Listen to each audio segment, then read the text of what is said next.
So DJ Envy is back in the news again. Y'all remember last year he got caught up in a situation with that guy Cesar Pena that got indicted for the real estate scam stuff. Now Dame Dash is producing paperwork saying that DJ Envy is a rat. He's a snitch. Now I'm confused. I don't understand how he can be a rat or a snitch when he's a civilian. But they producing the paperwork anyway. Now y'all remember last year, like I said, everybody was saying that these guys were scamming. And y'all know on the internet, there's a lot of internet scammers. Y'all remember the Tulsa fun thing with that other guy from Jersey? He was also scamming. So it's like a Jersey thing where these guys are scamming, right? Tony the Closer, he was uncovering and exposing this because DJ Envy went on live and had said that he never told anybody to send any money, and he got scammed as well. But there's video evidence of him telling people to send money to this guy. This guy, Caesar, made all of his money because of DJ Envy. So now when Tony the Closer was pressing him on this, y'all remember this? Glad that you said that. So now, and I want to ask you a question. Like, as a public figure, how do you feel your responsibility for your actions and his actions, and how does your professional view on all that play a part? Okay, how do you feel what do you feel like he your part is in this? I love that question. This is the thing. I have many different partners. I got partners that own water. I got partners when it comes to real estate. I got partners when it comes to clothing lines. I got partners when it comes to many different things. Many different things. So let me ask you a question. Me and you own a barbershop, right? The barbershop does well. On the side, you're a pedophile. And I don't know you're a pedophile. Are they going to say DJ Envy's partner is a pedophile and I knew about it? No, nigga. I didn't know what you did on the side or what you was doing.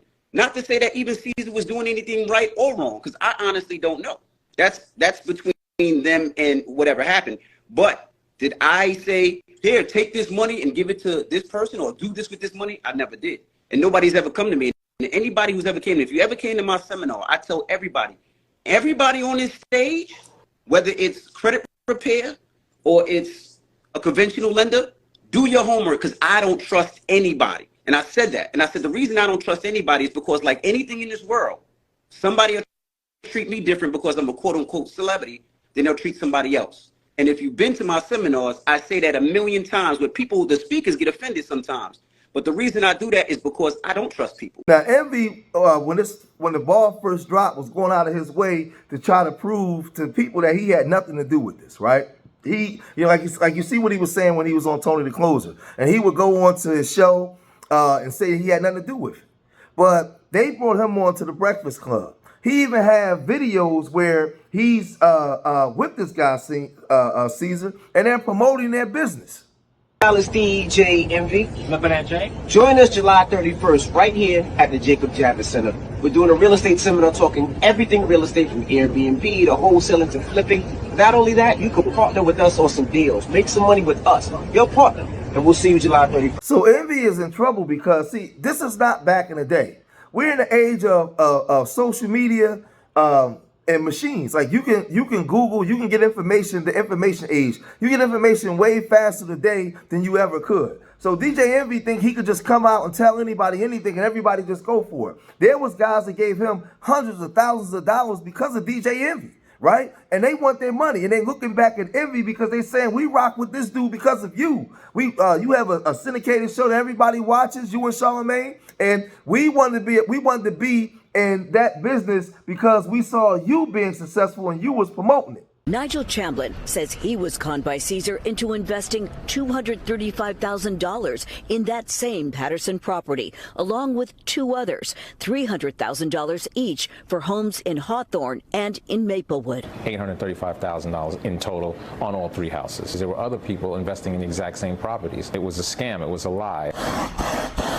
Augie Rios owns a custom auto wrap shop in Lodi, who says he worked on Envy's cars for years and believed his pitch. He did get back a return on an initial investment with Caesar, but maintains a second investment on this Patterson property went south. If it wasn't for DJ Envy, I would have never invested into Caesar. I lost a total of $64,000. After receiving 2 bounced checks, Rios says he got a visit from Caesar carrying this box of jewelry. He said, take this jewelry until I can pay you back. How much did he say this was worth? 15, 20 grand. Then there's record producer Anthony Martini, who invested in what he thought was a promising apartment project in Patterson. I lost $1 million. And you went in because of DJ Envy.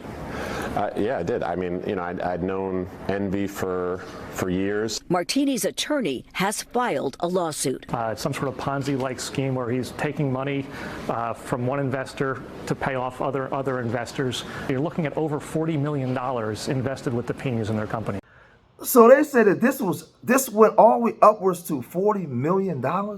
So you had one guy giving $235,000. Another record producer giving $1 million. The one guy, he gave $64,000. They sent him 2 bounced checks.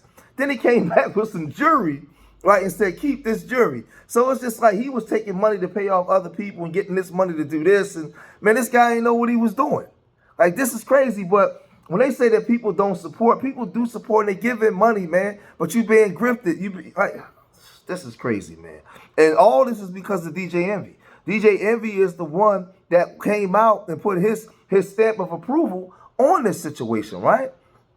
So a lot of people was blaming him, saying that he was in cahoots with this guy, right? And they thought that he would be fired from iHeart, it was bringing bad publicity to the company.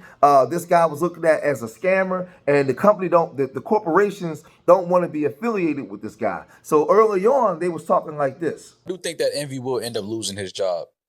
I think so too. At the Breakfast Club. I think they'll do it in a way where Envy steps down. I don't think they'll announce that they let him go.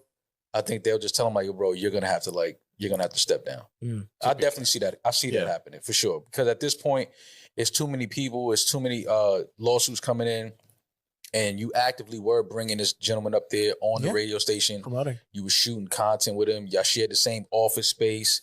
That was your business partner. So this thing gets goofy because Envy just keeps telling the public that he got scammed as well. He met this guy, man. This guy put on a great pitch. He thought it sounded good. I think that DJ Envy, from the businessman that he claims to be, he didn't do his due diligence because his lawyer even says that he was a victim. And this is where it gets real goofy because your lawyer is saying the same thing. You guys didn't do a thorough background check on this dude before you put your reputation on the line for him.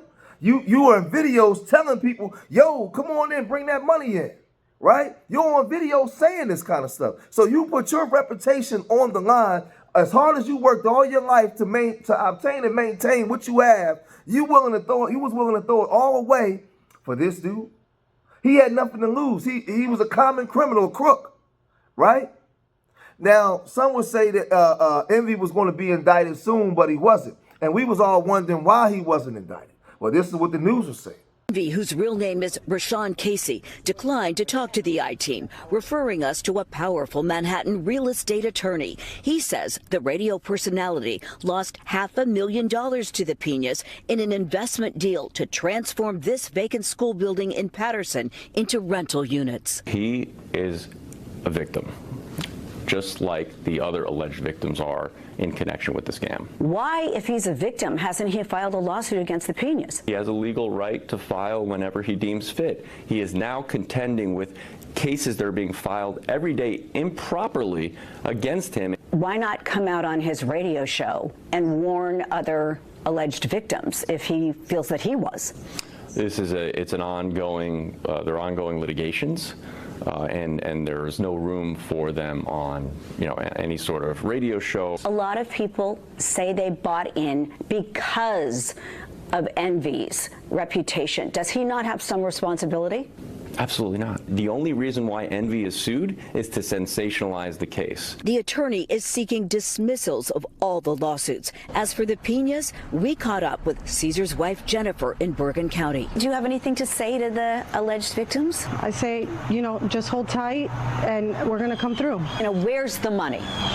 Listen, that's a Caesar answer for you. I can't give you that answer. He wants to be here with you. He wants to do the sit down. He wants to have this interview. He wants to clear the air. He wants to explain his side, and he wants people to understand what's going on. But, you know, he's been advised to not talk. Now, Dame Dash, who has his own problems going on in his life, is speaking on another man's situation. Now, this is the same dude that was upset with Cam and all them for speaking on his pockets. But now he's voicing his opinion on DJ Envy and calling DJ Envy an informant and speaking out on something that has absolutely nothing to do with him. He didn't lose no money. He didn't do anything. Like, Dame Dash is a total contradiction to the streets, man, of all the things he talk about. This ain't his business, right? But he's calling DJ Envy an informant saying this. And, you know, they did research. And I can't articulate exactly what was said, but it wasn't said. She sent me a message, so I'll play it. But it did break down that you are on that RICO, and that, in fact, if you don't or do certain things, it's going to mean that you are, in fact, a rat. And I knew that you would fold anyway, but allegedly. But this is what the paperwork, and I'm going to play it so y'all can hear it. Anybody can go online and type in Caesar H. Pena. When they do, they'll see links from the Department of Justice.gov. They can simply open up the two links that you see here. The first one shows the New Jersey real estate investor and online influencer charged with committing multi-million-dollar investment fraud scheme, laundering drug proceeds, and bribing a New Jersey politician. If you simply scroll down, you will see the individual one. Individual one is clearly described as Pena's business partner, a well-known disc jockey and radio personality who resided in New Jersey. You go further down, as you can see through this video, it gives more description on Pena and his business partner. Individual one operated a company that conducted real estate seminars around the country with Pena. He's a co-conspirator. This individual one, who is a well-known radio personality, disc jockey in New Jersey. That only describes one person who we all know. So Dame Dash put this up on his thing. Who's lying now? Please explain. I'll wait. You do know if you fold, then I can't speak to you anymore. Does iHeart or Power know about this? Dame Dash calls out DJ Envy and says he's in a RICO, an alleged snitch that proceeds to show proof. Do y'all believe DJ Envy is a rat? Is DJ Envy caught up in the RICO? And this is the thing, man. And this is the thing I tell you guys all the time, man. This internet online stuff. Stay away from these dudes, man. These snake oil salesmen. Stay away from them. Online, you can be the butcher, the baker, the candlestick maker. Everybody perceives themselves to be something that they're not, right? Online. Because public perception is everything. Fake it till you make it. So just stay away from that stuff, man. Do a thorough background check on these people. Make sure they are who they say they are. They actually have the credentials and the actual success that they can prove in at least a 10-year to 15-year proven track record in what they're doing in business. If not, don't rock with them. Do not give them no money. Don't rock with them. Don't trust them. If it ain't something that you doing yourself or some startup business that you working with somebody else and y'all started up from scratch and you are involved with your ideas, don't let nobody just come to you with these ideas and you just give them money. No. They got to have a thorough track record. And you still can't even trust them then. So you got to be real careful, man, in what you do, man. But Dame Dash, you know, man, he's trying to do stuff to keep himself relevant, man, in the limelight. He's going against the very things that he talk about, right? But what do y'all think about this, man? Because DJ Envy, this thing been going on for some time now, man. A lot of people lost a lot of money. There's a lot of people that's upset. But y'all let me know what y'all think about this. Do you think that he should have been let go from iHeartRadio? Should he been able to keep his job? You know, I think that he may have been speaking to the police or the feds, and the feds maybe spoke to iHeart and let him keep his job. I mean, because he's cooperating. But let's see how this thing go, man. If you made it this far in the video, hit that like button, subscribe to Street Media TV, leave your comments in the comment section. Remember, I love y'all. Till next time, peace.